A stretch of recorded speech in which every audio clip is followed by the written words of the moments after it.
მოდით ერთად შევხედოთ ფაქტებს. ფილტვის კიბო არ არის ყველაზე ხშირი ტიპის სიმსივნე ადამიანებში. მამაკაცებში ეს სიმსივნე არის პროსტატის, ხოლო ქალებში ეს არის ძუძუს კიბო. თუმცა ამის მიუხედავად ყველაზე მეტი პაციენტი სწორედ ფილტვის კიბოს გამო იღუპება. ორჯერ მეტი ვიდრე ნებისმიერი სხვა ონკოლოგიური დაავადება თითქმის. საქართველოში პირველად სწორედ ჩვენი პლატფორმის დახმარებით შეიტყო მოსახლეობამ ონკოლოგ ივანე კილაძეს სამეცნიერო ნაშრომის შესახებ. მისმა გუნდმა აჩვენა ნათლად პრობლემის მასშტაბი. აქამდე საქართველოში ფილტვის კიბოს დიაგნოზების უმეტეს ნაწილს მესამე და მეოთხე სტადიაზე ვსვამდით. კურნალობის მეთოდები ძალიან შეზღუდულია უკვე ამ ეტაპზე და არაეფექტური ხშირად. აუცილებელია პირველ რიგში დავიწყოთ სწორედ აი ამ ფარისებრი ჯირკვლის სიმსივნის თემაზე საუბრით, რომ მოგყვეთ უფრო მეტი რა ტიპის დაავადებებზე ვსაუბრობთ ამ ორგანოში და რამდენად ხშირად აწყდებით მას თქვენ პრაქტიკაში. კი ბატონო, მადლობა მოწვევისთვის, თემით დაინტერესებისთვის. როგორც აღნიშნეთ, საკმაოდ ხშირია ფარისებრი ჯირკვლის სიმსივნეები და მზარდი არის სტატისტიკა. თუმცა შეგვიძლია ვთქვათ, რომ საბედნიეროდ უმრავლესობა ფარისებრი ჯირკვლის სიმსივნეების არის კეთილსაიმედო, არ ხასიათდება ესეთი სწრაფი პროგრესირებით, შორეული მეტასტაზების არსებობით, უმრავლესობა შემთხვევებისა. და მზარდი სტატისტიკის დიდი ნაწილი ალბათ განპირობებული არის უფრო ხშირი მიმართვიანობით და მეტი სკრინინგ კვლევებით, რომელიც გვაქვს ეკოსკოპიური კვლევებით.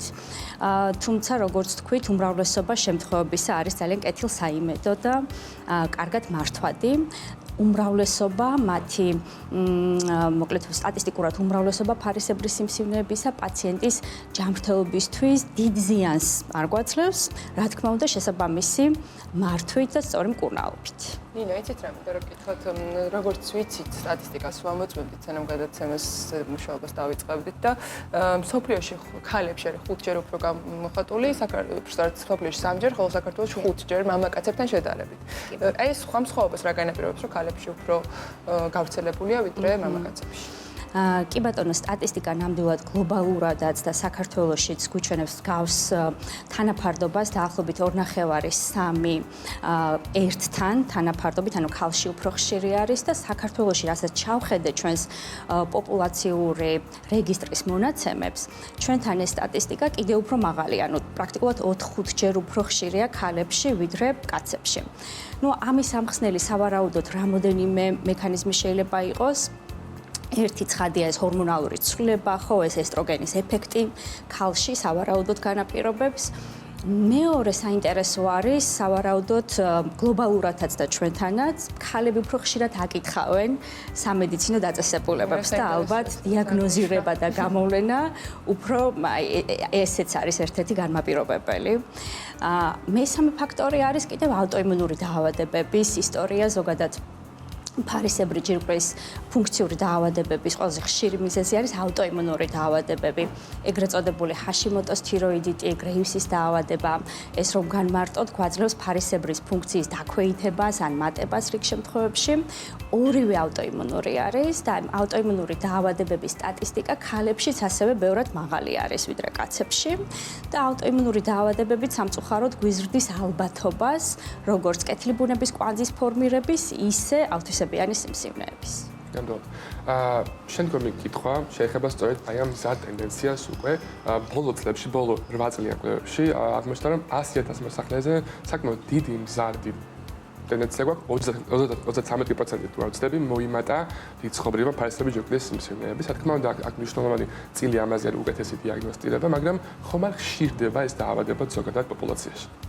კი ბატონო, მე დაგეთანხმებით და ერთ-ერთი მიზეზი არის ალბათ გამარტივებული გამოვლენა და ძირითადად ეს ხდება ეკოსკოპიურ ულტრაბგერითი კვლევით. თუმცა აქ ძალიან მინდა ხაზი გაუსვათ იმას, რომ ძალიან ხშირად საქმე გვაქვს ჰიპერდიაგნოსტირებასთან. სკრინინგ კვლევა, რაც გულისხმობს, რომ ჯანმრთელ ადამიანში ჩვენ ჩავატაროთ მაგალითად შესაბამისი კვლევა პრობლემის გამოსავლენად, განვითარებულ ქვეყნების დიდ ნაწილში არ ტარდება. და უნდა ითქვას, რომ ეს დამნიშნულოვანი არის არა იმიტომ, რომ რესურსები აკლიათ, თქვა ქვეყნებს, უბრალოდ აღმოჩნდა, რომ რიგ შემთხვევებში მივდიოდით ზედმეტ ჩარევებზე, ზედმეტ ჩარევებამდე და შესაბამისად უნდა ითქვას, რომ მცირე ზომის ჩანართები ფარისებრში, პატარა კვანძები ჯანმრთელობის საფრთხეს არ გვექმნის და ხშირ შემთხვევაში უნდა ითქვას, რომ მაგალითად კვლევა, რომელიც ხშირად შეიძლება მოყვეს ხოლმე, აღმოჩენილ მცირე ზომის კვანძს, აქვე ვიტყვი სტატისტიკურად, რომ წარმოიდგინოთ ჯანმრთელი ადამიანების უმრავლესობას გვაქვს ფარისებრ ჯირკვალში კვანძიან ჩანართები. ეს სტატისტიკა აქვს 60-70%-მდე ჯანმრთელი ადამიანებისა. მოკლედ, ჩავიტაროთ ეკოსკოპიური გამოკვლევა, ვნახავთ ჩანართს, მაგრამ არ ნიშნავს, რომ ყველა მათგან სჭირდებოდეს დამატებითი კვლევა ან ჩარევა. აღმოჩენილი კვანძების 95% არის კეთილი ბუნების, მხოლოდ 4-5% არის, თქვათ, აგრესიული ვარიანტი და შესაბამისად ჩვენ არ გვინდა რომ იმ მცირე ზომის ჩანართებს ჩაუტარდეთ ზედმეტი კვლევა, რაც ხშირად შეიძლება ვთქვათ რომ ტარდება, გულისხმობთ ამას სტრინემსით ასპირაციულ ბიოპსიას გულისხმობთ ამ დამატებით კვლევაში და შემდეგ ხშირ შემთხვევაში ამას მოყვება ვთქვათ ჩარევა. ჩარევაში გულისხმობთ ქირურგიულ ჩარევას.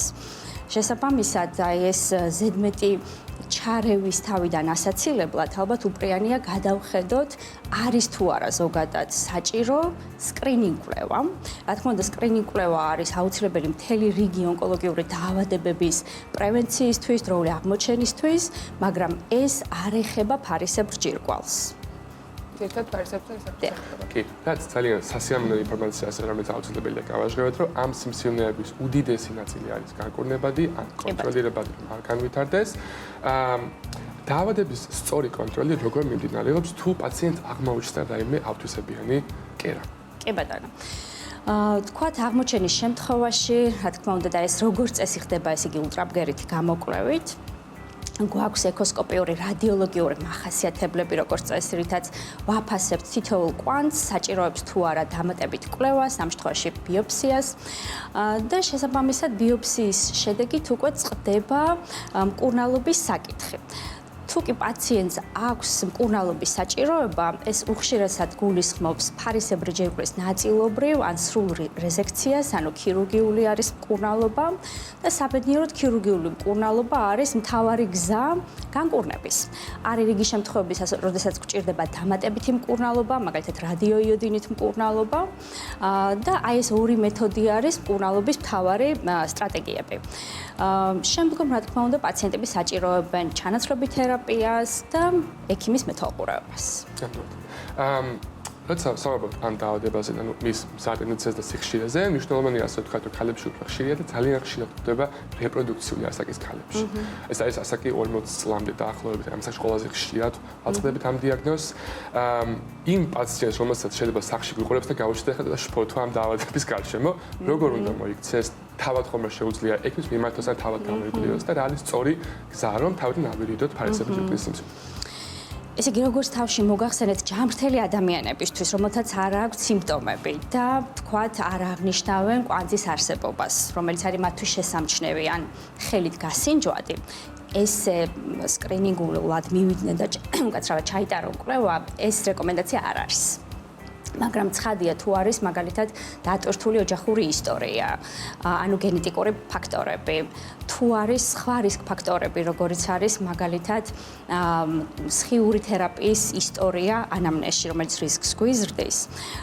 მოკლედ დავამშვიდებდი ჩვენი მოკლედ პაციენტების დიდ ნაწილს, რომ ესე უსიმპტომო ადამიანებს კვლევა არ ჭირდებათ ეკოსკოპიური, რასაც ყველას ურჩევდი ალბათ არის ის, რომ ჩაიტარონ გეგმიური რეკომენდირებული კვლევები თავითი ოჯახის ექიმის თუ ზოგადი თერაპევტის რეკომენდაციით და რა თქმა უნდა სიმპტომის არსებობის შემთხვევაში, რაც არის მაგალითად ყლაპის გართულება, მაგალითად ხმის ტემბრის ცვლილება, მაგალითად ხელით გასინჯვით ნახეს კვანძური წარმონაქმნი ფარისებრში, ან ლაბორატორიულად ინახა, რომ არის ფარისებრი ჯირკვლის ფუნქციური დარღვევა, მხოლოდ ამ შემთხვევაში უნდა გაგრძელდეს დამატებითი კვლევა. აი ზუსტად ამ ხელის გასინჯვაზე მინდოდა მეკითხა, რომ აი შეიძლება ესე აღმოჩენა ამ კვანძის არის ეხოსკოპი თუ ჯობია რა ეხოსკოპიურად შეიძლება ეს ხელით აღმოჩენა ცხადია შესაძლებელი არის ეს უფრო მეტად თუ დიდი ზომის კვანძები არის თუმცა უმრავლესობა მცირე ზომის კვანძების ხელით გასინჯვა პრაქტიკულად არ არის ინფორმაციული და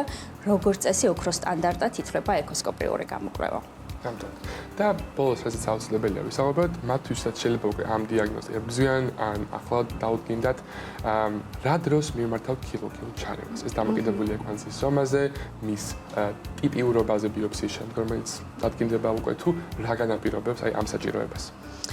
კი ბატონო, რა თქმა უნდა, ეს ბიოპსიის შედეგი ხო რაც მიგვითითებს, რომ თქვა კვანძი არის არასასურველი შენების, უნდა განმარტოთ, რომ ჩარევების აბსოლუტური უმრავლესობა, რომ როცა საქმე ეხება ფარისებრი ჯირკვლის ავთვისებიან სიმსივნეებს, არის გეგმიური ჩარევები და არა ურგენტული, არა გადაუდებელი ჩარევები. შესაბამისად, მნიშვნელოვანი არის, რომ შეფასდეს პაციენტის ჯანმრთელობა კარგად, თანხლებით დაავადებების ისტორია და მხოლოდ ეს დეტალური შეფასების შემდგომ დაიგეგმოს ხოლმე როგორც წესი ქირურგიული მკურნალობა. და კიდევ ერთი კითხვა, კიდევ ერთი შეიძლება ბოლო, რომელიც ყოველთვის ძალიან მაინტერესებდა. მეც თითქმის ყველა ადამიანს შემგარშემო ფიქრობ, რომ აქვს აუტოიმუნური თიროიდიტი. ძალიან გავრცელებულია საქართველოში და ბევრში იბრძვის გებრიულობა, შფოთას. და არის სწორი მართვა ამ დიაგნოზის პაციენტებს, რომ ეს შევაცვლოთ ასე. კი ბატონო, აუტოიმუნური თიროიდიტი ასევე საკმაოდ ხშირი პრობლემა არის სამწუხაროდ. სტატისტიკა ალბათ თანხმედრაშია ჩვენი ქართული გლობალურ სტატისტიკასთან და ამ ხსნელიც ალბათ ბევრია, გარდა თქვათ გენეტიკური ფაქტორებისა, არის გარემო ფაქტორები, ეს დაბინძურებული ჰაერი, მაგალითად ძალიან ბევრი ფაქტორია რისკის გამზრდელი. აუტოიმუნური თიროიდიტი თუმცა არ ნიშნავს, რომ ყოველ ჯერზე მკურნალობა გვჭირდება, მაგრამ უფრო მეტ ყურადღებას ვამახვილებთ ხოლმე როგორც წესი ლაბორატორიული კონტროლით, მარტივი ფარისებრი ჯირკვლის ჰორმონების განსაზღვრით და მხოლოდ იმ შემთხვევაში, თუ კი ვნახულობთ, რომ ფარისებრი ჯირკვლის ფუნქცია დაქვეითებულია თუ პირიქით მომატებული, ანუ ჰიპო თუ ჰიპერთირეოზის შემთხვევაში ვიწყებთ შესაბამის მკურნალობას და კარგია რომ მკურნალობის შესანიშნავი სტრატეგიები გვაქვს. დიდი მადლობა ნინო, რომ გვესტუმრეთ და ამ ძალიან მნიშვნელოვან თემაზე გვესაუბრეთ. მადლობა თქვენ.